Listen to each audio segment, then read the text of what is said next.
the Earth's core just stopped. Here's what happens next. You know how Earth's day is rock solid, 24 hours? It just twitched. Seismic echoes aren't lining up. Satellites are glitching more over one weak spot, and the inner core looks like it's slowing, possibly backtracking. The explanation is simpler than it sounds. When the core's rhythm changes, the planet's systems feel it. Here's what you'll get: the clean evidence, the core has shifted, why the South Atlantic Anomaly keeps ruining space tech. What breaks first if shielding weakens, real timelines, worst-case solar storms, and the playbook to harden civilization. 2 quick checkpoints to weigh choices. No fluff, constant payoffs. Let's start with the glitch. The glitch is real. Seismic clues and a shorter day. Okay, so basically, if the inner core changes speed, it's like nudging the flywheel inside Earth's engine. You don't see the flywheel directly. You spot what it does to the timing of everything else. Here's what most people miss. We're not guessing. The signal shows up in repeated earthquake paths and in tiny changes to day length. What's the evidence? Seismologists track waves called PKIKP that dive through the solid inner core and come back out. When 2 earthquakes happen in nearly the same place, sending waves along nearly the same path, repeating earthquakes, their waveforms should match at the same stations, and for decades they did. But starting around the late 2000s, those seismograms began to drift. Teams comparing South Sandwich Islands quakes recorded in Canada and Alaska found differences of tenths of a second in the PKIKP arrivals compared with the later core crossing phases. That's the weird part. The only realistic way to shift those timings along those paths is if the inner core's orientation relative to the mantle changed, meaning its rotation rate changed. In other words, the simple version is this. In the 1970s to early 2000s, the inner core was super rotating a little, spinning slightly faster than the mantle. Around 2008 to 2010, it slowed, matched the mantle for a bit, and then began lagging, which from the mantle's point of view looks like a backward drift. Recent analyses, pulling 121 repeating earthquakes between 1991 and 2023, tightened that story. Yes, inner core backtracking relative to the surface is underway now. Everything clicked when I realized they also validated this with another line of evidence. Changes in seismic waveforms from doublets, nearly identical quakes, don't repeat exactly anymore if the mirror they bounce off, the inner core, has rotated to a new angle or changed near-surface structure. Some studies even hint the inner core's top layers are morphing, as well as rotating, which helps explain why some wave paths shift more than others. Now, why should you care about a few tenths of a second in a seismogram? Because that timing shift shows there's real mechanical coupling between Earth's layers. Think of the liquid outer core as the viscous fluid, the inner core as the slow gear, and the mantle as the housing. Electromagnetic and gravitational coupling tug on the inner core, and those tugs can feed back into the planet's rotation slightly. Here's the practical payoff. Astronomers and timekeepers have measured millisecond-level changes in the length of day, and some of that is tied to exchanges of angular momentum between the core and the rest of Earth. Oceans and winds dominate the short-term wiggles, but the core leaves a fingerprint on decadal scales. The counterintuitive part is this. Inner core rotation is not Earth's rotation. Your day isn't suddenly 25 hours. We're talking micro changes, thousandths of a second, buried under the noise of weather and tides. But the fact that we can see any correlation at all means the core is not isolated. It's part of a coupled system that also drives our magnetic field, which is the shield keeping high-energy particles off our atmosphere and your electronics. Micro story time. In the 1960s, scientists recorded seismic echoes from underground nuclear tests. Decades later, when they lined those up against modern earthquake paths, they expected perfect matches. Instead, the core-sensitive arrivals were just off. Not by much, but consistently off in a way that you only get if the target has rotated relative to the mantle or its surface texture changed. That was one of the wait what moments that pushed researchers to revisit the inner core rotation idea with better arrays and more repeating quake pairs. Now, let's keep our accuracy straight. There's debate. Some papers argued for no net rotation, others for steady super rotation, and now a pendulum-like cycle roughly every few decades where the inner core speeds up, slows, and can reverse direction relative to the mantle.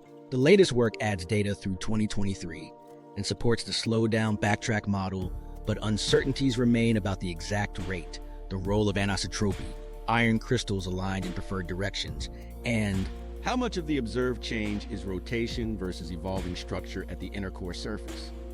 That nuance matters. Correlation isn't causation. Seeing waveform shifts doesn't tell you the magnetic field is about to flip. It tells you the engine's timing is changing. Here's what most people miss. The first visible consequences of a churning, shifting core aren't underground. They're in space. The magnetic field is generated by flows in the liquid outer core. If the torque balance between inner and outer core changes, it can subtly reorganize those flows over years to centuries. That shows up in the magnetic field we measure at the surface and in orbit. And the weakest, most telling spot right now? A lopsided dent over the South Atlantic where satellites get battered by radiation more than anywhere else in low Earth orbit. Before we jump there, one last clarity check. Are these core changes making today longer? A tiny bit, yes, on the order of milliseconds. So little you won't notice, but enough that timekeeping agencies track leap seconds when needed. The key takeaway is not the day is changing, it's the core is moving relative to the mantle, and we can detect it. That detection is our early alarm that the shield-driving dynamo is in a new phase. If it's real, and the weight of evidence says it is, the first place you see it isn't underground. It's in space, where our magnetic shield is already threadbare in one growing, glitchy zone. The South Atlantic Anomaly, our shield's soft belly. Here's what most people miss. When our magnetic field weakens, it doesn't fade evenly like dimming a light. It gets lumpy. The weakest lump today is the South Atlantic Anomaly, the SAA, a sprawling dent in the field over South America and the South Atlantic where satellites get hammered by charged particles. Why care? Because this is where modern tech fails first. Okay, so basically, Earth's magnetic field traps energetic particles in donut-shaped belts. Normally, low Earth orbit sits below the nastiest flux, but over the SAA, the inner Van Allen belt dips closer to Earth. So spacecraft flying through that region pass through thicker radiation. Think of it like a pothole in the magnetosphere. If you drive there, you hit it. What this actually means in practice, satellites that run flawlessly over Europe suddenly enter the SAA and start throwing bit flips, random ones becoming S in memory, triggering safe modes, data gaps, or corrupted images. Hubble literally avoids taking sensitive UV observations while crossing the SAA. The International Space Station flies through it on every orbit. Astronauts are fine inside shielding, but instruments and computers see more glitches. Spaceflight logs are full of these moments. Resets, star trackers failing to lock, sensors tripping false alarms, clustered over this one awkward patch. Here's the weird part. The SAA isn't static. It's drifting westward and evolving. In recent decades, it's also shown a split-lobe behavior, like the dent is developing a second dimple. That tells you the core-generated field is changing shape, not just strength. Field models built from satellite constellations map this in detail. The local intensity is lower than neighboring regions, and the area of weakness has slowly grown and shifted. Remember this detail. It matters in 5 minutes. Mechanism time, short and sweet. The global field can be approximated by a dipole, but that's only the first-order picture. Superposed are higher-order multipoles from the dynamo in the outer core, plus small contributions from magnetized crustal rocks. When the dynamo's flow patterns reorganize, the dipole can weaken and tilt, and the multipoles can make the field patchy. The SAA is that patchiness made visible in orbital data. Nobody explains this right, but a weaker dipole means the belts sink lower and the boundaries wobble more. Add a multipolar twist, and you get regional dents like the SAA. Why this matters now? If the inner core's rhythm is shifting and the outer core flow responds on decadal to century scales, the magnetic map we rely on keeps morphing. Satellites must harden for higher flux. Operators must schedule safe modes, and mission lifetimes can shorten. Insurance actuaries actually price in anomaly risk. Some low-cost satellites die early, not from drag or battery death, but from cumulative radiation damage made worse in the SAA corridor. Let's make it concrete.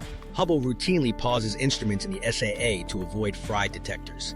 The ISS reports occasional instrument resets aligned with SAA crossings. Commercial satellites log increased single-event upsets there. Occasionally, subsystems latch into safe mode and miss entire data windows. In extreme periods, say during strong solar storms, this region becomes a problem multiplier. More particles, more hits, more downtime. Here's what most people miss about the stakes. The SAA is a local vulnerability, not a planet-wide magnetic flip. But it's the canary, if that. Dent continues growing or splitting, more orbits and inclinations get exposed, and constellation operators, think Earth observation and comms, have to reroute, add shielding, or accept higher failure rates.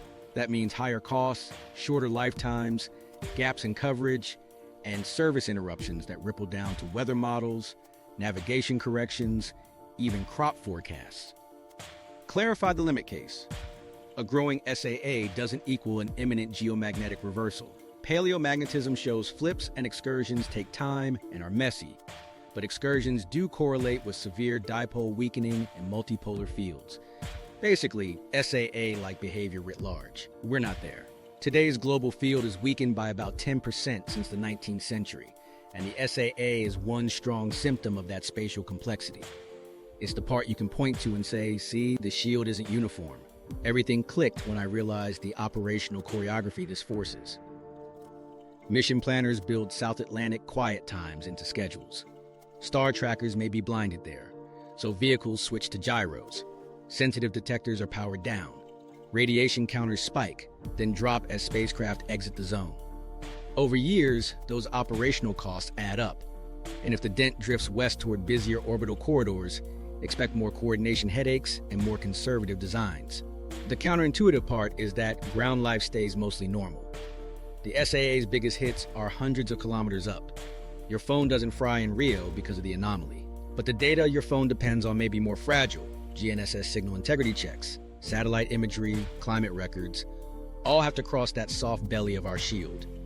So if the shield's already threadbare here, what breaks first when the core flips phase further or the sun throws a tantrum? Tech breaks are loud. Satellites glitch, GPS gets noisy, aviation reroutes intensify. We'll test that in the next chapter. For now, remember this. The SAA is the live dashboard light telling us the dynamo's output isn't a smooth beam. It flickers and warps. And when the flicker lines up with a solar surge, that's when the pothole becomes a sinkhole. 5 impossibilities, part Y. What breaks first? Here's what most people miss. When the shield weakens, space doesn't politely tap on the door. It pours in. And the first things to fail aren't the ones with the thickest cables. They're the systems that quietly knit everything else together. Let's walk through 3-inch possibilities that are unthinkable until they happen, all physically grounded and seen in smaller forms before. Impossible. 1. The satellite death spiral. Okay, so basically, a weaker, lumpier field lets more charged particles dive lower, swelling the radiation belts and shrinking the safe zone for low Earth orbit. Add a big solar storm, and the upper atmosphere puffs up. Drag spikes. Satellites lose altitude faster, burn more fuel, and some can't correct in time. Meanwhile, electronics take more hits. Single event upsets flip bits. Cumulative dose degrades solar cells and detectors. Here's the weird part. The hits cluster over places like the SAA, so a constellation can look healthy over Asia and then start stuttering over the South Atlantic. In a Carrington-class storm layered on a weakened field, you'd see a bad mix. Dozens of spacecraft in safe mode, some losing attitude control, a few tumbling. Now the counterintuitive cascade, more drag means more uncontrolled reentries, which briefly lowers debris risk. But during the storm, you also get attitude errors and collisions that can seed debris growth. Operators plan for storms, but not for storms riding on a lower, noisier magnetosphere. What this means for you: a single imaging satellite going offline can delay the weather model your city uses tomorrow morning. Large constellations losing a few percent of vehicles to drag and radiation translates into slower satellite internet and patchy coverage on the day you're trying to upload storm damage for insurance.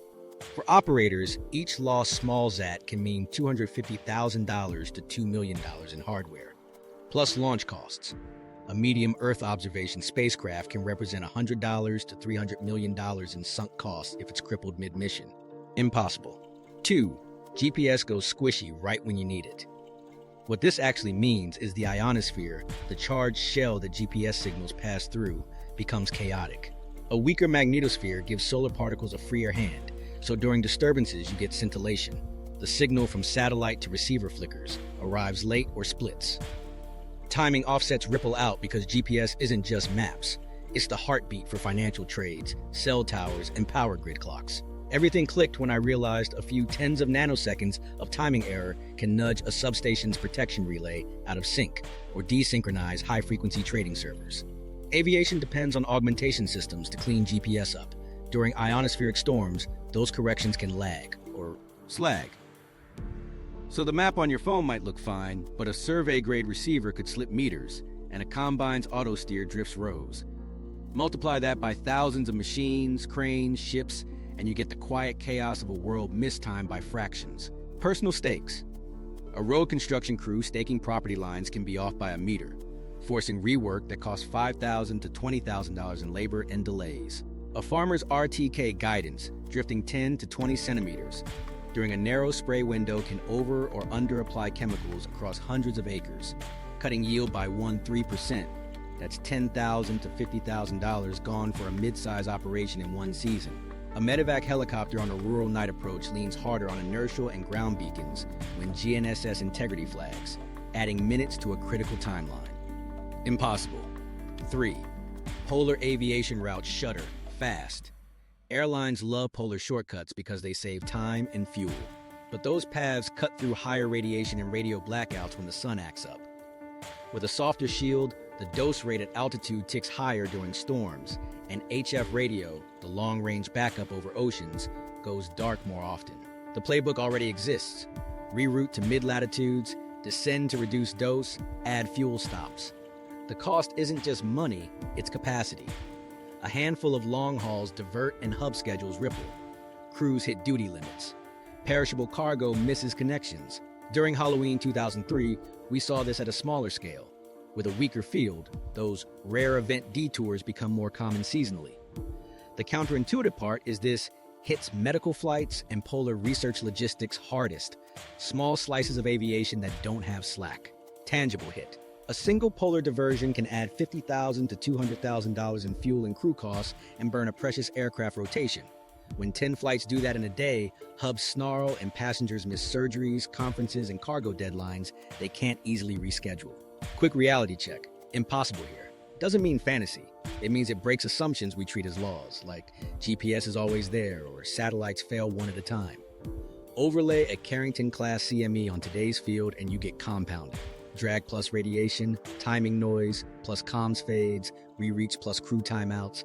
None of these is extinction level, but together they feel like a slow-motion systems crash. Let's ground this with a rapid case overlay. Take Quebec 89's geomagnetically induced currents. Now scale the driving electric fields up because the magnetosphere has less stiffness. Transformers that would have run hot now saturate. Some trip, a few take damage. Meanwhile, in orbit, operators park birds in safe mode. GNSS integrity flags light up. Precision services degrade for hours. Airlines suspend polar flights and stack up over Anchorage and Frankfurt. Ports pause automated docking that depends on centimeter-level positioning. Pilots go manual and throughput drops. Weather models lose some satellite inputs for a cycle or two. Forecast skill dips right when emergency managers need it. None of these requires new physics, just bad timing and a thinner shield. Costs with receipts. Extra high voltage transformers run $2 to $8 million each and can take 6 to 18 months to replace. A metro-scale day of port slowdowns can burn $10 to $50 million in delays. A single national GNSS correction outage can cost construction and agriculture sectors tens of millions in lost productivity in a week. Here's what most people miss about finance and grids in that swirl. Both depend on tight time. Phasor measurement units and grids sample voltage and current with GPS timestamps. If timing drifts, operators lose the glass cockpit that shows grid health in real time. Markets rely on time order. If clocks jitter, they slow or halt. It's not that money vanishes, it's that transactions back up and confidence wobbles. The fix is redundancy, terrestrial timing and hardened references, but many systems haven't finished that upgrade. Pause for thought. You get to save one technology class for the next decade, fully harden it against weak field storms. Which do you pick and why? GNSS timing, high voltage transformers, or low Earth orbit comms? Drop your choice and your rationale. There's no perfect answer. Each buys a different kind of stability. Clarify the frame before we shift to biology later. These are loud, visible breaks. They grab headlines, the biological impacts, ozone thinning, radiation dose, move slower, and hide in baselines. We'll separate signal from story when we get there. For now, the takeaway is simple. When the core's rhythm slips and the sun throws a punch, failures synchronize. The job isn't to predict the exact punch, it's to break the synchronization. Deep time signals, flips, excursions, and extinctions. Here's what most people miss. Earth's magnetic field hasn't been steady. It's flickered, stumbled, even flipped. And buried in lava, mud, and cave minerals are receipts for every stumble. Why bother with ancient glitches? Because they tell us how fast the shield can weaken, how weird it gets, and whether life took a hit when it did? Okay, so basically, there are two flavors. Full reversals, where north and south trade places for tens to hundreds of thousands of years, and excursions, short-lived detours where the field weakens, wanders, and often snaps back. The simple version is, reversals are rare and slow. Excursions are shorter and can be abrupt locally. The most famous recent excursion is the Laschamp event, about 41,000 years ago. What's the evidence? Think of cooling lava like wet cement from magnetism. As it cools, tiny iron grains lock in the local field's direction and strength. Layer enough flows across time and you get a barcode of magnetic history.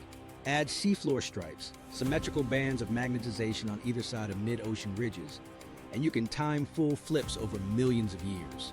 For excursions and intensity changes, we lean on volcanic flows, lake sediments, and cave speleothems that record spikes in cosmogenic isotopes like beryllium-10 when the field weakens and more cosmic rays hit the atmosphere. Here's the weird part about Laschamp. Multiple archives agree the dipole strength cratered to roughly 1/10 of today's value, and the geometry went multipolar. Papers show the tilt and intensity changed over a few centuries, with the whole episode lasting on the order of 2,000 years. During the worst 300 years, the auroral ovals wandered far from the poles. In other words, the magnetosphere shrank and wriggled fast enough that a human lifetime could have seen meaningful shifts. Everything clicked when I realized how consistent the signals are across different archives. Lava flow remanence directions, marine sediment magnetization, and isotope spikes all line up. That doesn't mean we know every detail. Dating uncertainties and regional quirks exist, but the broad picture is solid. Excursions beat up the dipole, scramble pole locations, and let more radiation reach lower latitudes. Now to the biology claim you've probably heard, did Laschamp doom Neanderthals or trigger megafauna extinctions? The honest answer is, maybe contributed, but far from proven.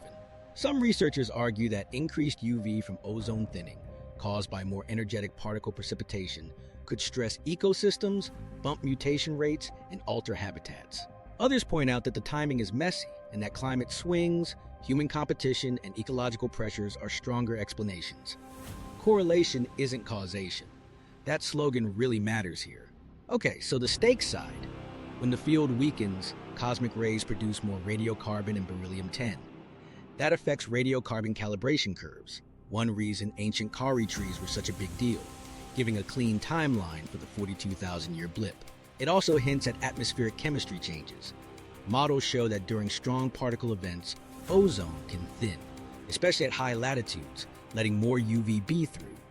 That's bad for skin and eyes, sure, but also for phytoplankton and plants. Is it extinction level by itself? Unlikely. Is it a stress multiplier layered on glacial climates and human impacts? Plausible. Microstory. Picture a small team sampling stalagmites in a limestone cave. They saw annual layers like tree rings. In some bands, beryllium-10 nudged higher, pointing to a weaker shield overhead at that time. They didn't need to see an aurora to know the sky above was leaky. The physics wrote itself into stone, drip by drip. Here's what most people miss about the pace. Full reversals take thousands of years to complete globally, but the path isn't uniform. Regions can experience strong weakening and pole wandering quickly. Think decades to centuries, even while the planet hasn't flipped yet. That's the lesson that matters for us. You don't need a full reversal for nasty local effects.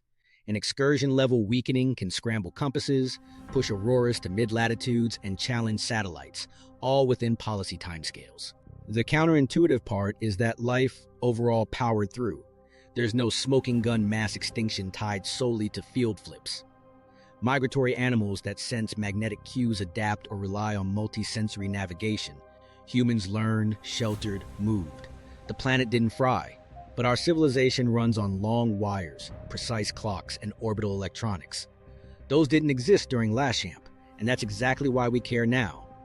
Let's be clear on confidence, where certain excursions happen and sometimes drive intensity to a small fraction of modern values. We're confident the magnetosphere shrinks and auroras roam.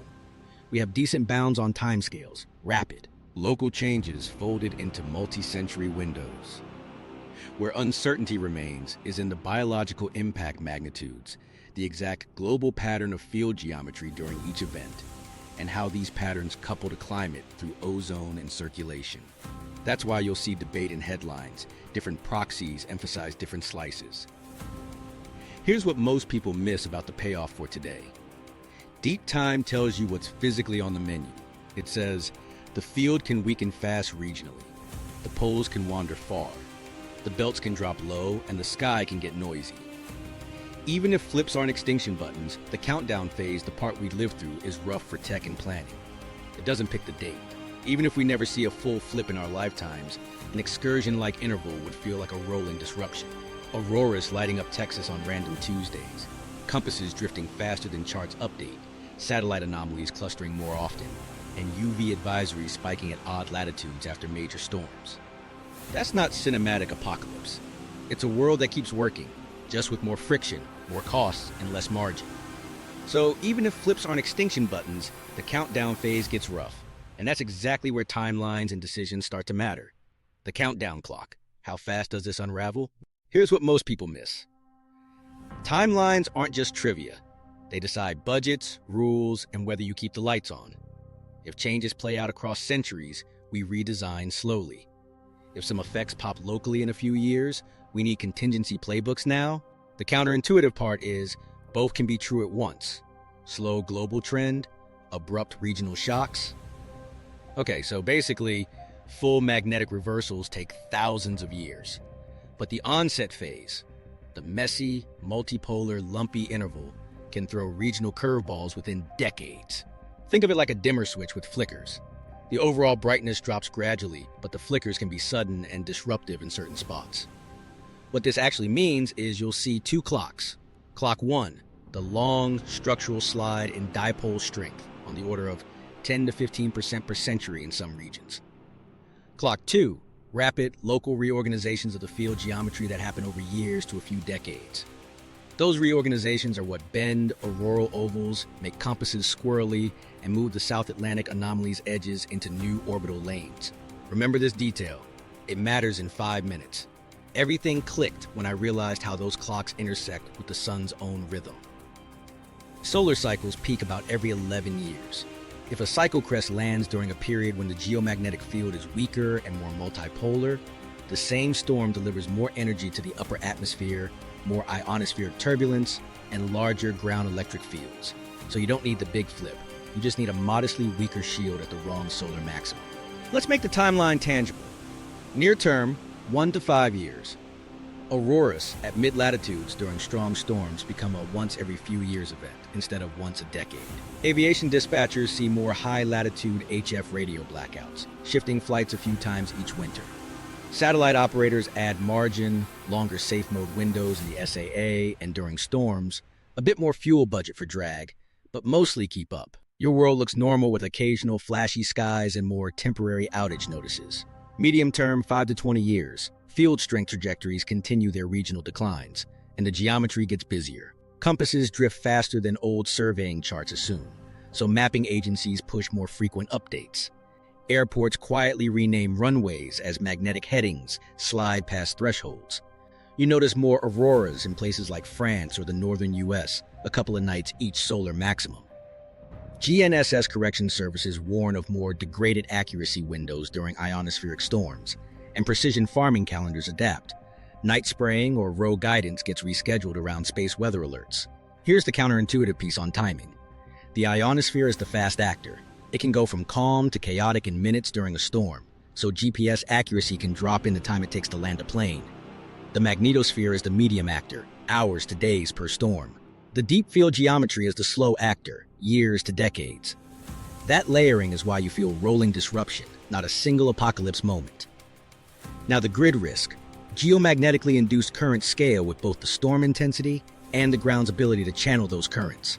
A weaker, more tilted dipole compresses and reshapes magnetospheric boundaries, which can amplify the driving electric fields at the surface for the same solar input. Add regional geology, conductive sedimentary basins in the Midwest, shield rocks in Canada, and you get hotspots. Timelines here are probabilistic. Most years are fine. A handful bring GIC spikes that stress transformers and push operators to shed load preemptively. With compounding loss of shielding, the threshold for disruptive GIC events lowers. It's not that transformers melt every summer, it's that the tail risk thickens. Dollars in days. Every transformer you save with blocking devices avoids a $2 to $8 million replacement and months to a year of constrained capacity. A multi-state rolling outage weekend can easily push $1 to $5 billion in direct and indirect losses when factories idle and cold chains pause. Visuals you'll actually notice. Auroras sneaking south to, say, Colorado or Spain, 2 or 3 nights over a solar maximum. Compass apps showing larger declination drift year-to-year airport NOTAMs announcing runway designation changes, and occasional GNSS integrity advisories on aviation displays. Survey crews and utility sinks see it first. The rest of us see it when airlines and maps adjust. Clarify a fear. This is not an overnight apocalypse. It's a rolling disruption, sector by sector, region by region. The trick is that weak field periods synchronize failures during storms. On a quiet sun, you shrug. During a big CME, you stack satellite safe modes, GNSS jitter, and grid stress on the same weekend. That's why timelines matter less than overlap. So how fast does it unravel? Slowly in the baseline, quickly in the spikes. Expect incremental global weakening across decades, punctuated by local step changes as multipoles wander. Expect operational thresholds, like SAA boundaries crossing popular inclinations or compass drift forcing chart updates, to trip on 5 to 10-year cycles. Then expect storm-driven bad days where all the small degradations show up at once. Everything clicked for planners when they mapped no regrets moves to those clocks. Short term, publish space weather SOPs, add ELORAN or terrestrial timing to critical sites, pre-stage spare grid sensors, and harden a few key satellites. Medium term, accelerate transformer blocking schemes, deploy series capacitors on vulnerable lines, and build microgrids at hospitals and water plants.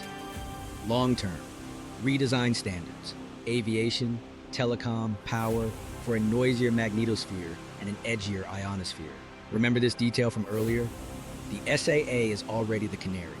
Its drift rate, measured in fractions of a degree per year, sets a rough cadence for orbital risk reshuffling. If that accelerates, you pull forward satellite hardening budgets. If it slows, you get breathing room. Either way, the play is the same. Hedge against the spikes while adapting to the slide. Where science goes uncertain, stories rush in. You'll hear claims of flip next year and nothing to see. The measured path is in between. Prepare for frequent, manageable disruptions now, and keep recalibrating the clock as new data comes in.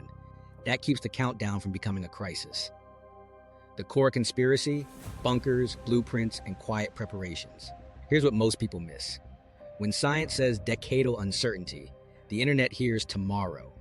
That gap gets filled with bunkers, leaked memos, and they know and won't tell us. Some claims point at real preparations. Others are noise wrapped in screenshots. Let's separate signal from story without losing the human drama. Okay, so basically, governments and big operators already prepare for weak field stressors, just under different names. Continuity of government sites? Real. They're meant for war, terrorism, and yes, extreme natural events. The global seed vault in Svalbard?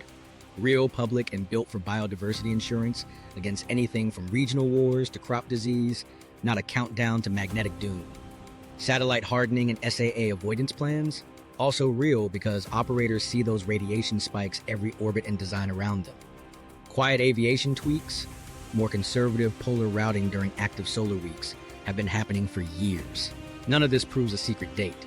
It proves sober risk management. Here's the weird part. Real prep looks boring. It's transformer blocking devices that stop geomagnetically induced currents from saturating cores.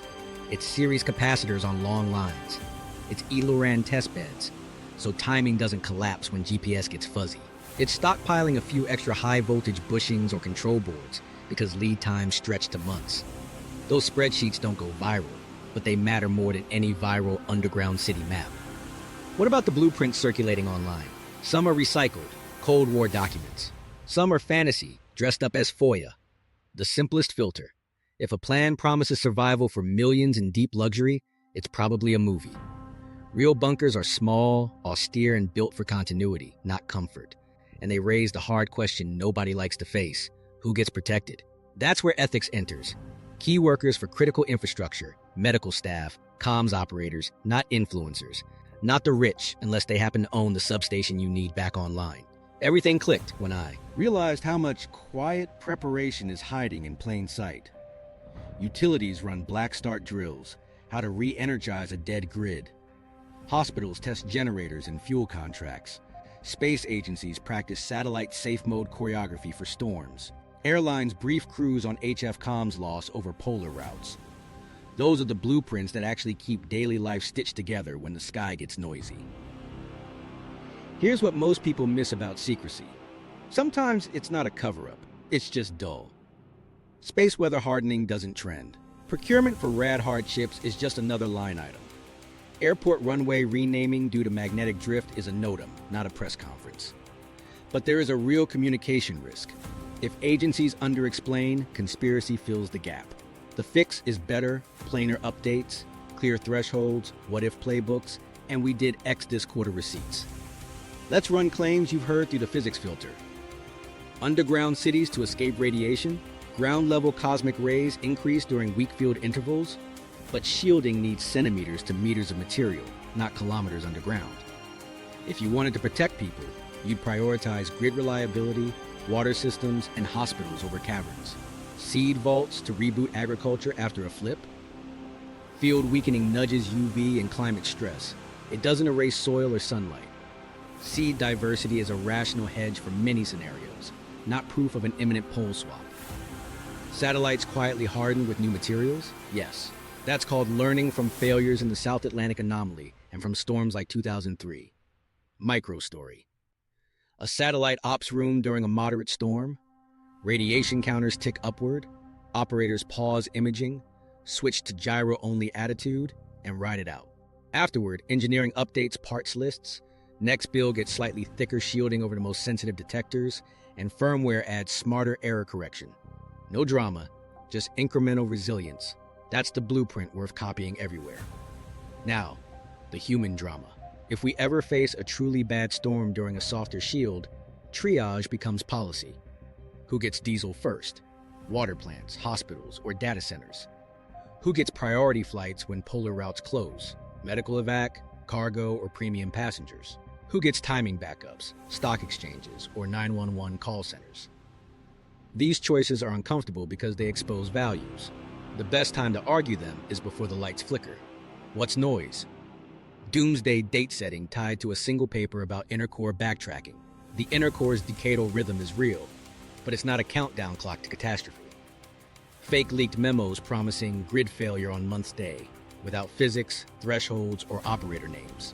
Dramatic videos claiming satellites already falling because of SAA, while actual tracking shows nominal drag outside storm windows. When in doubt, ask, what's the mechanism? What are the thresholds? Who's responsible for mitigation? And what's the receipt? Pause for thought. You have a detailed blueprint for protecting a city's power, water, and comms from a weak field storm year. Do you leak it, forcing officials to act and risk panic? Or keep it quiet, risking a slower, quieter rollout? What's your move and why? Drop your answer and the principle you think matters most. Trust, speed, or order. Even without conspiracy, the sun won't wait. That's the hard scenario, what a real solar storm does to a softened shield. And that's next. Solar storm apocalypse. Worst case with a weak shield. Okay, so this is where it gets real. Take everything we've built, lumpy field, SAA pothole, synchronized failures, and fire a major coronal mass ejection straight at it. Not a sci-fi super flare, just a Carrington-class hit landing during solar maximum, while the dipole is weaker and more multipolar. Same sun, worse defenses. Why that matters: a weaker, patchier magnetosphere lets more energy couple in. The magnetopause compresses closer to Earth, field lines open, and huge currents rip through the ionosphere. That drives geomagnetically induced currents in long conductors on the ground, power lines, pipelines, undersea cables. The same storm that was bad in 1989 is worse when the shield has less stiffness. What actually happens first? Minutes to hours, X-class flare and radio bursts scramble high-frequency comms. Polar aviation loses primary voice and data and reroutes. A few hours later, the CME arrives. Satellite ops see particle flux climb. LEO atmospheric density jumps, drag spikes. Operators slam safe modes, close covers, and park sunward. Single event upsets climb, clustered over the SAA and nightside passes. Some craft recover, a fraction don't. GNSS satellites are higher and better shielded, but ionospheric scintillation turns their signals mushy over large regions. Groundside, the storm time electric fields map onto geology. Conductive basins in the US Midwest, Scandinavia, South Africa, and parts of Australia see larger jigs. Transformers begin to saturate magnetically. Reactive power demand surges. Protection relays trip lines to keep equipment safe, but the network was already tight. Operators island regions. Some succeed, some shed load. In a few unlucky spots, thermal and mechanical stresses crack windings or bushing insulation. Those extra high voltage transformers are custom, large, and slow to replace. Months to years, not days. Price tag, $2 to $8 million per unit, plus specialized transport. If 10 go down across a region, that's $20 to $80 million in hardware alone, before you count overtime, lost industrial output, and household losses. Cascades follow, not because everything is fragile, but because dependencies line up. Comms, satellite internet constellations take a beating from drag and radiation, so capacity dips just as everyone reaches for backup links. HF is unreliable, VHF are fine locally, but long-haul routes get congested. GNSS integrity flags light up. Aviation and maritime shift to inertial and radio beacons where available. Precision timing slides nanoseconds to microseconds out of spec in places that didn't deploy holdover clocks or ELORAN yet. Finance circuits throttle or pause. Exchanges enact volatility rules because the time order isn't rock solid. Tally it up. A day of degraded market operations in a major hub can add $100 to $500 million in volatility and delay-related costs. A nationwide cellular capacity dip during a storm weekend can translate to tens of millions in lost productivity and emergency response friction. Logistics get sticky. Ports that lean on centimeter-level GNSS for automated stacking and docking drop to manual and slow throughput. Railroads that use timing-based signaling fall back to conservative headways. Truck dispatch adjusts but meets fuel allocation constraints because pipelines preempt flows to reduce GIC risk. Water utilities on grid power ride generators. Some have fuel for a week, some for 3 days. Hospitals are fine if diesel contracts were honored, less fine if deliveries slip. Space gets messy in a different way. LEO drag is a two-edged sword. Yes, it lowers debris long-term, but during the storm it forces many small zats to fight altitude at once. The weakest fall faster. Some tumble and break up on re-entry, adding tracking load. Space surveillance networks work through gaps, because radars also feel power and timing noise. A handful of small, untracked fragments cause avoidance burns that cost precious fuel during an already fuel-hungry week. Health effects are real, but bounded. At flight levels, radiation dose spikes for a day or two, especially on polar routes. Airlines descend and reroute to manage crew cumulative dose. On the ground, background barely nudges except at high latitudes and still within occupational guidelines. The one to watch is ozone. Strong particle precipitation events, thin ozone locally for days to weeks, nudging UVB upward at high latitudes. That's a stressor, not a catastrophe. The human picture, a delayed organ transplant flight because of a polar reroute, isn't a statistic to the family waiting. A hospital running longer on generators because the grid is unstable, burns through diesel contracts and postpones elective surgeries, pushing costs into millions for large systems over a stormy month. How long is the blackout if it happens? Most places, hours to a couple of days while operators reconfigure, test, and re-energize. The outliers are where large transformers truly fail. Those are scarce, heavy, and tailored. Utilities with spares and mutual aid packs swap within weeks. Those without wait months, sometimes a year or more if global demand spikes. That's why pre-installed blocking devices and series capacitors matter. Buying time so equipment survives to be used tomorrow. Here's what most people miss. The worst case isn't permanent collapse. It's a long, grinding recovery with uneven pain. One region spends a summer on rolling outages because 2 transformers died. Another loses a GNSS-centric survey season and slips construction schedules. Satellite operators eat lifetime hits from dose and fuel burn. Insurance reprices risk. Governments finally fund standards that were drafted for years.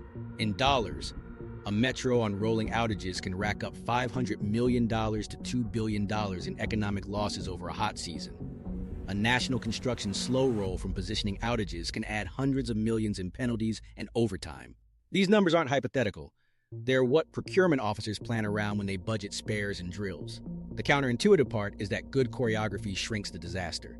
If grids deliberately island early, if satellites preemptively safe, if airlines reroute before the dose spikes, if water and fuel sites get priority power, the storm is a hard weekend and a tense month, not a year of darkness. That choreography is built now in the quiet, or it isn't when you need it.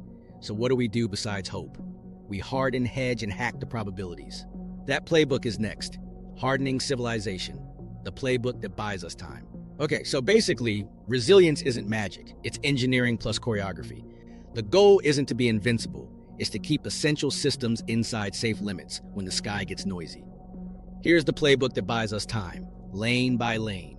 Power first, because everything else leans on it. What this actually means is keeping geomagnetically induced currents out of transformer cores and keeping control systems stable. Series capacitors break the DC-like GIC path on long lines. Blocking devices, neutral current blockers, resistive shunts keep quasi-DC from saturating transformer steel. The simple version is, stop the magnets from locking up and your voltage stays clean. Add wide area monitoring, phaser measurement units with diverse timing sources so operators see trouble before relays trip. Then design for islanding. Microgrids around hospitals, water plants, refineries, and telecom hubs that can self-power and reconnect cleanly. Nobody explains this right, but islanding works best when you pre-plan topology and test black start procedures, not when you're already in the dark. Now, space. Satellites don't need heroics. They need margin. Rad-hard electronics where it counts. Flight computers, memory with error-correcting codes, and watchdog resets elsewhere. Put the most sensitive detectors behind localized shielding rather than wrapping the whole bus in lead. Plan safe mode protocols that are boring and fast. Close covers, reorient, ride it out. Build SAA-aware schedules so instruments aren't at max sensitivity in the pothole. And fly orbits that avoid the worst flux if your mission allows. Slightly lower or higher altitudes can dodge peak dose lanes over long lifetimes. Everything clicked when operators started treating SAA crossings like a predictable storm. They cut needless uptime there and gained years of life. Navigation and timing are the quiet spine. Here's the counterintuitive part. You don't need to replace GNSS, you need to backstop it. Terrestrial E-LORAN or LORAN-C revival gives wide area timing and course positioning with antennas you can't jam with a Costco gadget. Pair that with resilient network timing, PTP and NTP steered by local atomic clocks that hold over for days without satellites. In other words, clocks that freewheel accurately when GNSS is messy. Railways, grids, finance, and emergency services should run phased rollouts. One grandmaster per region with dual inputs, plus site-level disciplined oscillators. Red team it monthly, fail it over deliberately so nobody panics when it happens for real. Aviation next. The playbook is simple. Have polar route contingencies pre-cleared. HF comms go down, shift to satellite voice or data on specified tracks, or drop latitude and altitudes to manage dose. Radiation monitoring isn't theoretical. Equip fleets with compact dosimeters and set crew dose budgets per quarter. Dispatch tools should pull space weather alerts like they pull winds. Then train for degraded navigation. RNP and GBAS are great, but publish procedures that rely on inertial plus VOR DME when GNSS integrity flags go red. Pilots aren't surprised by blackouts if they brief them like thunderstorms. Public systems. This is where resilience gets real for people. Water utilities need diesel or natural gas backup size for at least 7 days, plus priority fuel contracts and tested transfer. Switches. Hospitals should segment loads. Life safety, critical care, everything else. And drill load shedding so generators aren't overloaded by coffee machines. Fuel depots need hardened pumps and manual overrides. Plastic signs won't move liquid when SCADA is down. For 911 and emergency ops, think EMP-grade surge protection, local caches of radios, and neighborhood-level mesh networks as a backup spine. The thing to fix now is intertees. If the cell tower drops, does the fire station still talk to the water plant? Make that answer yes. Policy is the glue. International space weather standards aren't glamorous, but they turn try your best into checklists.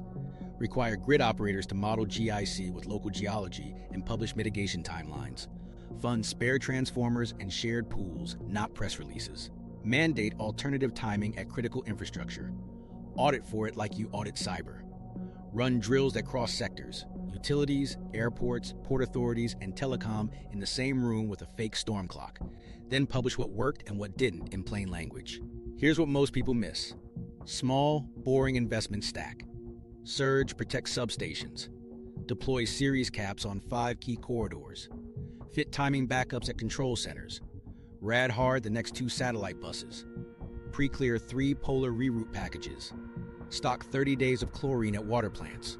No single line saves you, but together they break the synchronization that turns a hard day into a lost month. Micro story. A coastal city ran a storm weekend drill.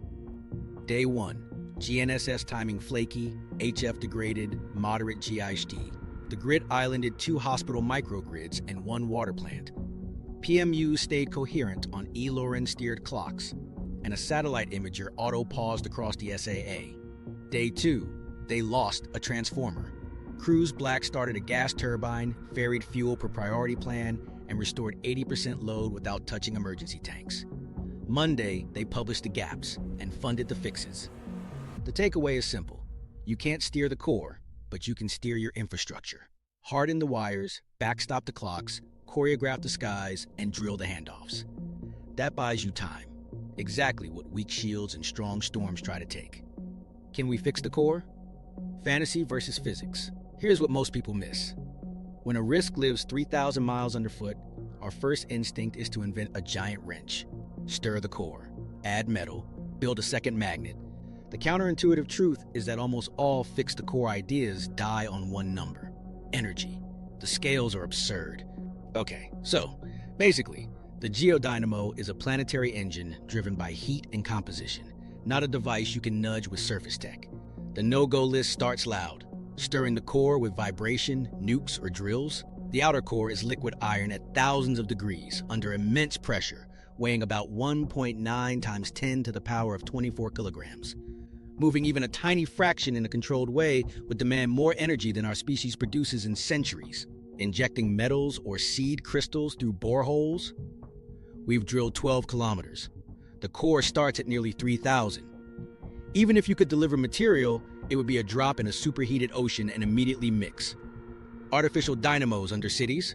A magnetic field powerful enough to rival Earth's dipole would crush infrastructure and living things locally, and it still wouldn't reconfigure the core flows that actually generate the global shield.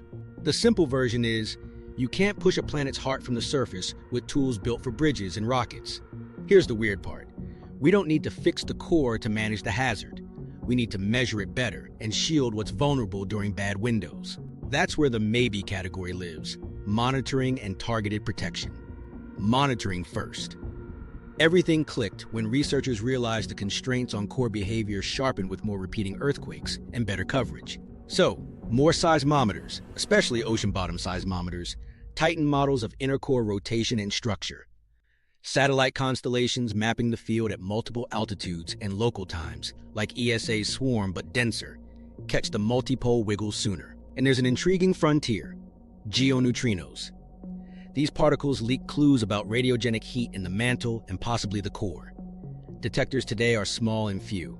Scaling them up would refine the heat budget that drives convection. We're not reading a core heartbeat directly tomorrow, but we can move from blurry to crisp. Edge ideas worth considering live in space, not underground. Orbital magnetic shields at L1, the point between Earth and Sun, are sci-fi adjacent but physics honest. The idea isn't to replace Earth's field. Is to deflect specific solar particle streams during extreme events. A large charged structure or electromagnetic sail could create a mini magnetosphere upstream. Tough engineering, massive power, plasma instabilities, lots to solve. But it targets the part we can influence: incoming solar wind conditions during a storm. It's an umbrella for the worst days, not a new core. Another practical edge: targeted shielding for specific assets when indices spike. Think modular, inflatable storm shelters for satellites in graveyard orbits where they can hibernate behind extra material during a solar maximum, then return to service. Or temporary harden modes for undersea cable repeaters, shifting power and signal parameters to ride out enhanced, geomagnetically induced currents. None of this fixes the dynamo. It fixes the failure modes the dynamo's mood exposes. Research gaps matter because they set where money moves. The big unknowns: heat flow across the core mantle boundary, the exact composition of the outer core, and the inner core's near-surface state. There's evidence for superionic phases where elements glide through an iron lattice, changing conductivity and flow coupling. Better lab experiments at extreme pressure, temperature, and more precise seismic inversions help pin those down. What this actually means is tighter forecasts of how field strength and geometry evolve. Useful lead time for the hardening playbook you heard earlier. The takeaway you can use: we can't steer the core, we can steer our infrastructure. That's not a cop-out, it's alignment with physics. If we push in directions with leverage, grid design, timing redundancy, satellite ops, we shrink the slice of life that cares whether the inner core is lagging this decade. Micro story. A policy group once asked a physicist, what would it cost to stabilize the core? He said, all the money forever, then slid a second page. Or, for 1% of that, we can make power, timing, and space resilient. They funded the second page, quietly. Here's what most people miss about the do-nothing fallacy. Doing nothing about the core is smart. Doing nothing about its consequences is not. The smart path is relentless measurement feeding adaptive playbooks. More seismic pairs, better field maps, faster space weather alerts, and pre-planned throttles for grids, airlines, and satellites. That's how you turn a planetary metronome you can't touch into a risk you can budget. To manage the future, get the model right, starting with what the geodynamo really is and how it couples layers. That simple version is coming up next. How the geodynamo really works. The simple version. Okay, so basically, Earth's magnetic field is the byproduct of a giant, self-sustaining electrical machine running in the outer core. Not a bar magnet, not magic. Moving metal makes electricity. Electricity makes magnetism. Magnetism guides the flow, and the loop feeds itself. The simple version is hot. Electrically conductive liquid iron moves in spirals, and that motion sustains a global field. Why this matters: if you grasp the engine, the weird stuff, South Atlantic dents, drifting poles, inner core backtracking, stops feeling mystical and starts feeling mechanical. What this actually means is you can predict how changes in one layer tug on the others and which consequences show up first. Start with heat. The core is losing energy to the mantle above. That heat loss drives convection. Hot iron rises, cool iron sinks. Now add rotation. Because Earth spins, the Coriolis effect twists those rising and sinking plumes into helical flows. Corkscrews instead of straight lines. Those helices shear and stretch magnetic field lines, like pulling taffy. Stretching a magnetic field amplifies it, and moving a conductor through a magnetic field induces electric currents. Those currents, in turn, generate more magnetic field. That's the dynamo loop. Here's what most people miss. You don't need a seed magnet for long.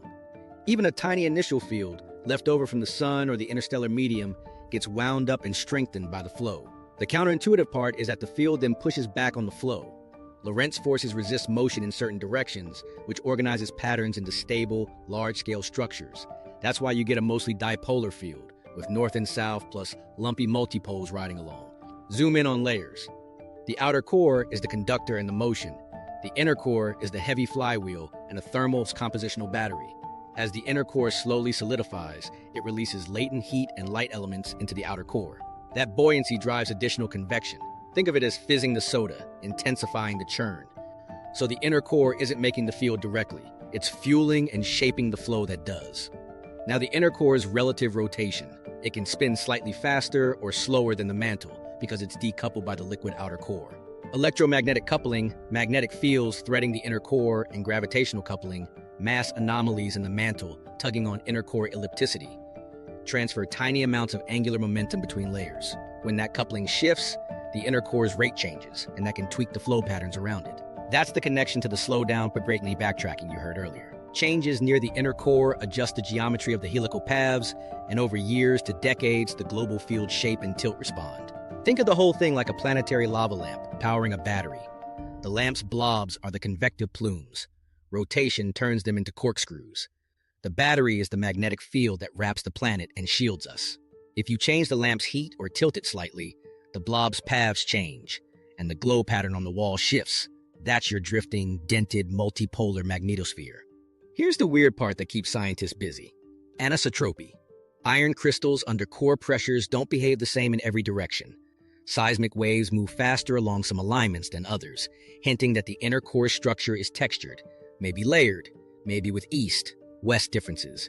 That matters because conductivity and coupling could vary with direction, altering how efficiently flows shear field lines. It's one reason the field isn't a perfect dipole and why regions like the SAA exist. Uncertainties are honest. We can't sample the core. We infer from seismic waves, magnetic measurements, lab experiments at crazy pressure, temperature, and computer models. Models reproduce self-exciting dynamos with dipoles and excursions, but details, exact flow geometries, boundary heat flux patterns, superionic states are still being tuned. So when we say decadal backtracking or multipolar episode, we're summarizing best fit patterns, not reading a dashboard gauge in Earth's center. How does this connect to your world? In other words, what this actually means is, when the outer core's flow reorganizes, the surface field evolves. Surface maps drift. Compasses need recalibration. The SAA slides. Satellites adjust. During weaker, more multipolar phases, the field lines we rely on to deflect solar wind open more easily, so the same storm hits harder. That's the practical implication of a geodynamo entering a different rhythm. Not doom, but different operating conditions for technology. Quick micro story. I once tried to explain the geodynamo to a friend who builds wind farms. I said, think of turbulence in the wake of blades. You tweak blade pitch, the wake pattern shifts. He nodded. The core's blade pitch is heat flow and rotation. The wake is the magnetic field. Shift the inputs, the wake wanders. He got it instantly. The field is a pattern of moving energy, not a fixed object. Here's what most people miss about reversals. They're not flipping a bar magnet. They're the flow self-organizing into a new large-scale pattern. During the changeover, multipoles dominate and the dipole weakens. That's when auroras roam and the SAA-like dents multiply. Once the new pattern locks in, the dipole strengthens again. North and south have traded labels, but the shield is back. Everything clicked when you see the whole chain. Core heat and composition drive motion. Rotation twists motion. Motion makes fields. Fields push back on motion. Boundaries and anisotropy guide the dance. Small changes near the inner core can echo outward, and the first real-world signs show up in drifting maps, noisy ionospheres, and satellite ops logs. Now tie this back to your world. What changes first in daily life? Compasses drift, flights reroute more often, phones occasionally grumble about location accuracy, and money and power keep time with backup clocks. That's the geodynamo made practical. Everyday impacts: compasses, flights, phones, and money. Here's what most people miss. The first things you'll notice aren't sci-fi. They're tiny frictions in ordinary tools. A compass that's a few degrees off, a runway number that changed, a combine's auto steer that drifts on a stormy night, a payment that times out because a clock hiccuped. Start simple. Compasses. Okay, so basically, magnetic declination, the angle between magnetic north and true north, drifts as the field moves. In a calmer field, that drift is slow enough that hikers and surveyors update every few years. In a busier, weaker field, drift can push past thresholds faster. Surveyors will regrid more often, militaries recalibrate targeting tables, and yes, hikers with old topo maps may be a few degrees wrong unless they check local declination before heading out. It's not dramatic, but it's real work. More frequent chart revisions, more training, more don't trust last year's number. Airports feel this directly. Runway numbers are magnetic headings rounded to the nearest 10 degrees. When the heading drifts across a boundary, say 174 degrees to 176 degrees, runway 17 becomes 18. That triggers changes in signage, instrument approach plates, and pilot briefings. Everything clicked when I realized how often this is already happening quietly. In a decade with more drift, expect more NOTAMs and paperwork cycles. Pilots adapt, avionics show both magnetic and true, but regulators and chart makers carry the load. Now flights. We already talked polar reroutes during storms, but there's a daily ops layer. Airline dispatch tools will pull space weather alongside winds and turbulence. HF blackouts, crews switch to satellite voice or drop latitude. Dose advisories, altitudes tweak.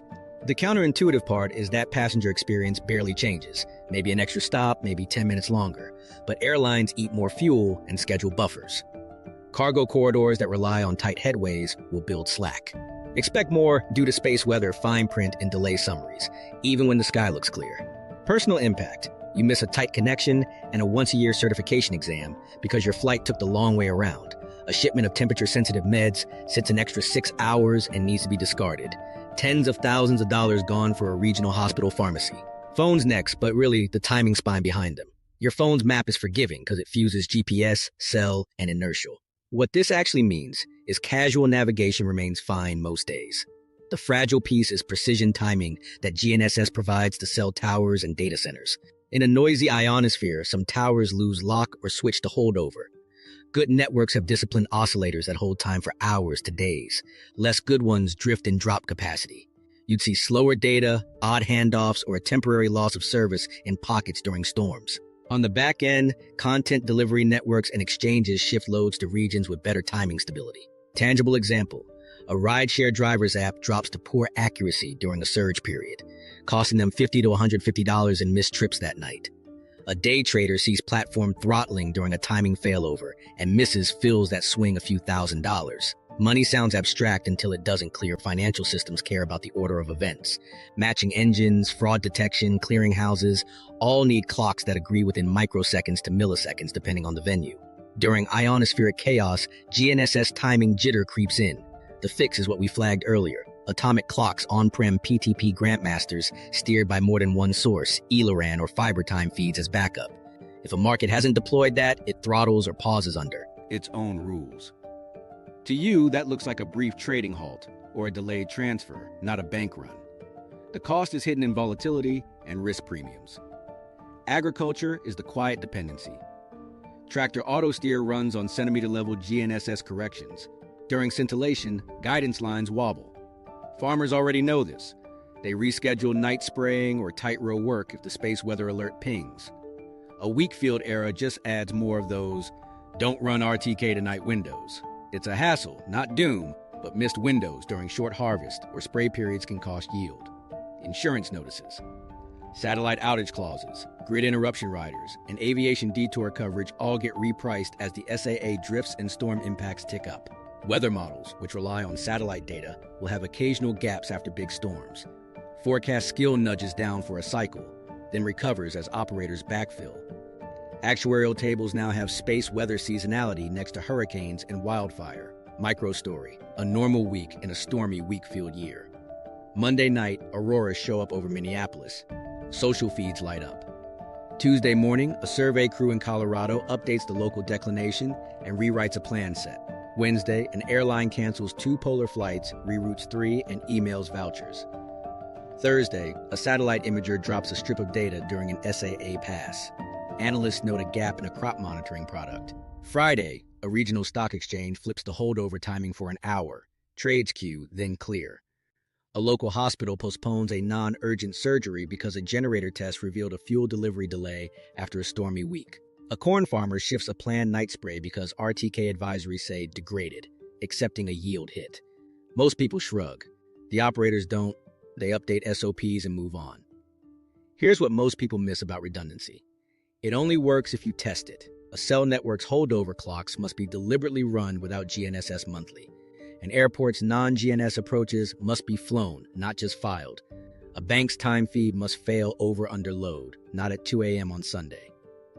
The weak field era rewards boring drills more than shiny gadgets. Will your phone fry? No. Will your compass app be wrong? Occasionally, by a bit if you ignore updates. Will your flight be unsafe? No, just rerouted or delayed more often. Will your money vanish? No, but some transactions may pause when clocks disagree. The theme is friction, not collapse. Everything clicked when you accept that everyday life flexes. We already adjust for snow days, heat waves, and turbulence. Add magnetic weather to that list. Keep your maps and avionics updated. Build timing backups where money or power depends on it. Treat GNSS as amazing, but not as a single point of failure. Case files, Carrington, Quebec 89, Halloween 2003. Here's what most people miss. We don't need to guess what a weak shield plus a big solar shove can do. We've already seen the pattern in 3 snapshots: telegraph age, analog grid age, and early satellite age. Each one shows the same physics expressed through different technology.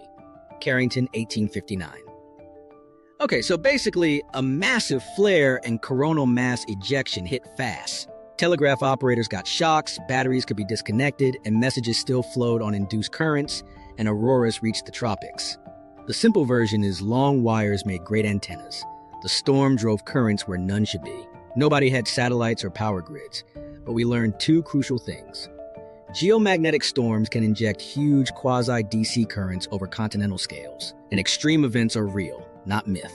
What this actually means today is the same driver would couple into many more conductors, transmission lines, pipelines, undersea cables, and flood a sky thick with satellites. The telegraph fires are a preview of transformer saturation and protection misoperations, not a quaint curiosity.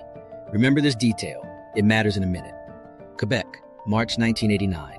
A strong but not Carrington-class storm hit a grid built over conductive geology. Geomagnetically induced currents saturated extra-high voltage transformers. Reactive power demand spiked, relays tripped lines, voltage collapsed, and Hydro-Quebec went dark for about 9 hours. Equipment damage was limited, but the region lost power in seconds. Everything clicked when operators later mapped the currents to local geology. Sedimentary basins acted like highways for induced electric fields. Here's what most people miss. The blackout wasn't because the grid is fragile. It was because protection schemes saw abnormal behavior and did their job too well, too fast, without enough situational awareness. Since then, utilities added GIC monitors, updated models, and in some places installed series capacitors and blocking devices. The lesson is precise. Long conductors plus conductive ground plus strong storm equals fast stability problems. Hardened grids ride it out. Others shed load to survive. Halloween 2003.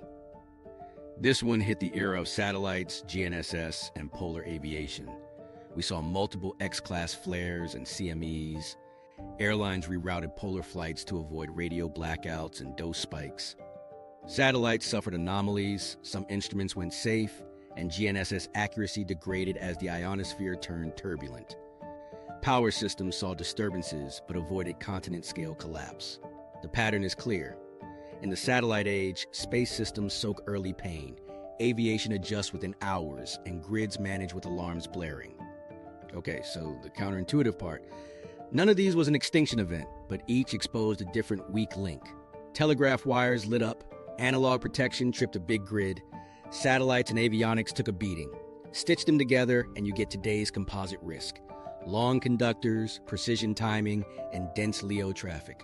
All under a shield that isn't as stiff as it was. Let's extract the mechanics cleanly. Carrington tells you the top-end forcing can be enormous. Quebec 89 tells you ground conductivity and line length matter. Hotspots aren't uniform. Halloween 2003 tells you ionospheric chaos scales straight into navigation, comms, and aviation. Overlay a modestly weaker, more multipolar field, and each mechanism amplifies a notch.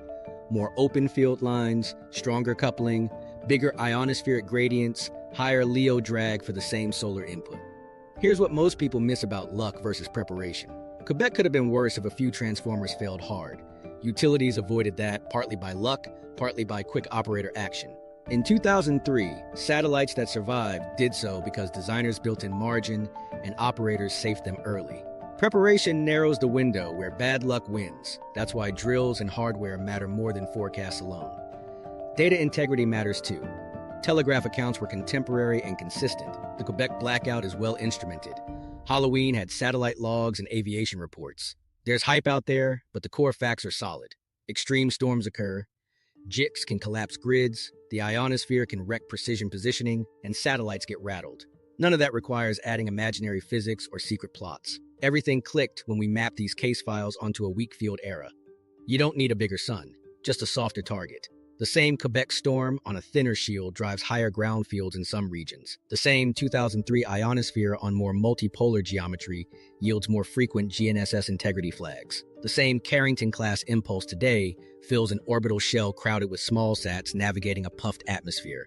So what's the practical takeaway? Treat Carrington as the ceiling of force in Quebec, as the ground coupling playbook, and Halloween as the space and aviation stress test. Then harden to those, not to cinema. Series caps and blockers where geology says so. Timing redundancy where nanoseconds matter. Satellite safe mode choreography and SAA-aware ops as standard. And crucially, drills that rehearse cross-sector overlaps, because the real damage happens when failures synchronize. History won't repeat, but it rhymes. These files are the rhyme scheme. The next verse arrives when the storm clock, the solar cycle, and a lumpy magnetosphere line up. The difference between a hard weekend and a lost season is how much we've already built before the sky brightens red. Your playbook, personal, and community resilience. Here's what most people miss. Resilience isn't a bunker, it's a ladder. You climb it in steps, personal, household, neighborhood, city, so when one rung slips, you don't fall. Start with the simple, boring wins that always pay off. 2 to 4 weeks of essentials at home. Water, about 4 liters per person per day. Shelf-stable food, necessary meds, baby and pet supplies. Add headlamps, spare batteries, a first aid kit, and a manual can opener. That's not doomsday gear, it's snowstorm logic scaled to space weather. Tech hygiene next. Okay, so basically, protect the stuff that protects your stuff. Surge suppressors on key electronics and a good whole home surge protector if you own the panel. Backup data to 2 places, local hard drive and cloud, and set it to automate. Download offline maps and store key documents on an encrypted thumb drive. Keep a modest power bank and a car charger. Your vehicle is a big battery if you need to top off a phone or handheld radio. Communications matter more than people think. Own at least 1 battery FM NOAA weather radio. If you're mildly nerdy, step up to a dual-band handheld ham radio and get the entry-level license. Join a local club net. Not into radio? Fine. Set up a neighborhood phone tree and a group chat that can switch to SMS-only mode in a pinch. The goal is simple. Reduce the chance that silence equals confusion. Navigation and timing backups for civilians can be lightweight. Print a regional paper map and keep a small compass. Then check local declination once a year. Download time apps that can hold accurate time offline for a day or two. If you run a small business with timing-sensitive gear, buy a disciplined oscillator or a GPS clock with long holdover. If you rely on medical devices, plan for power. Talk to your doctor about battery-compatible options. Ask your utility about medical baseline programs, and keep enough battery or generator fuel for 48 to 72 hours. For CPAP users, a dedicated lithium pack is worth it. Label cables and store spares. Cables fail at the worst time. Now scale to community. Microgrids aren't just for utilities. A school with rooftop solar plus batteries can become a resilience hub if it has islanding inverters and a transfer switch.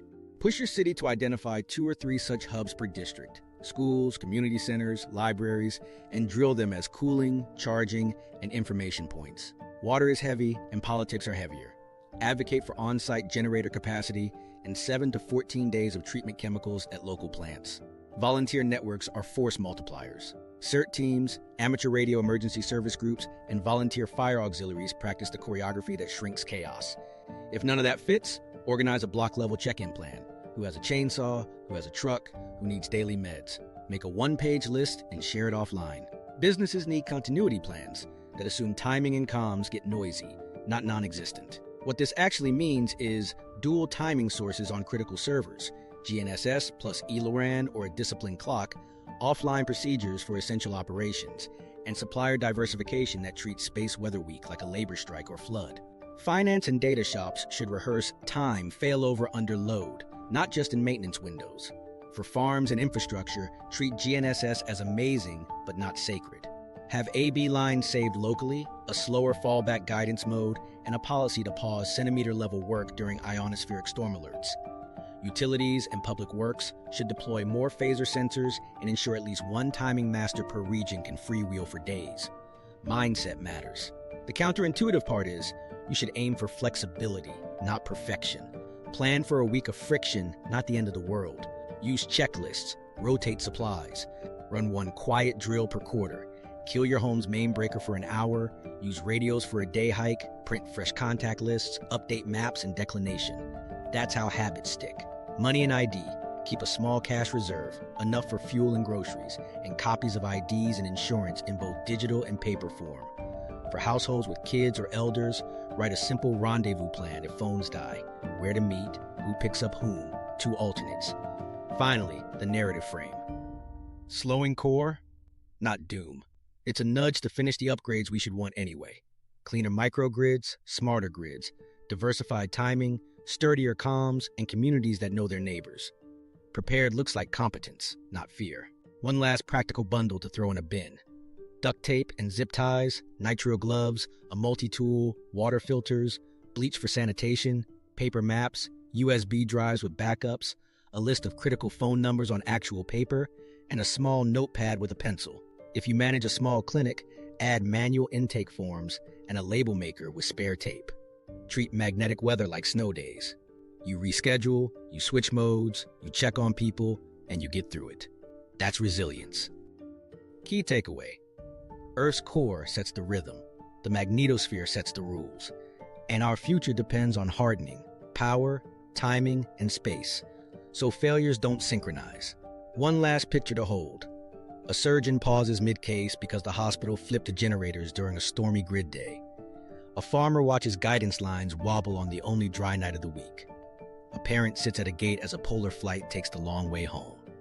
None of that is doom. It's the bill we pay if we don't finish the boring upgrades.